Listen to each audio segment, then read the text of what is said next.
Hi friends, welcome back to Alaivel Nachiya. இன்னைக்கு என்ன ரெசிபின்னு குழந்தைங்களுக்கு கொடுக்கறதுக்கான ஒரு ஹெல்த்தியான லஞ்ச் பற்றி தான் உங்ககிட்ட ஷேர் பண்ண வந்திருக்கேன். நாங்கள் எப்போவுமே பேபிக்கு ஒரு முட்டை அவிச்சி முட்டை டெய்லி கொடுத்துருவோம். முடிஞ்ச அளவு குழந்தைங்களுக்கு ஒரு அவிச்சி முட்டை கொடுங்க. அப்புறம் அது மட்டும் இல்லாமல் சிக்கனில் ப்ரோட்டீன் இருக்கிறதுனால இந்த மாதிரி குளிர் நேரத்தில் வீக்லி ட்வைஸ் கண்டிப்பாக கொடுங்க. நான் இன்னைக்கு சிக்கன் குழம்பும் கொஞ்சமாக அவங்களுக்காக சிக்கன் ஃப்ரையும் பண்ணியிருந்தேன்.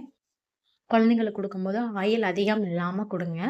சிக்கன் குழம்பு, சிக்கன் ஃப்ரை வீடியோ உங்களுக்கு வேணும்னா கமெண்ட் பண்ணுங்கள். கண்டிப்பாக நான் அதை போஸ்ட் பண்ணுறேன் லாங் வீடியோவாக.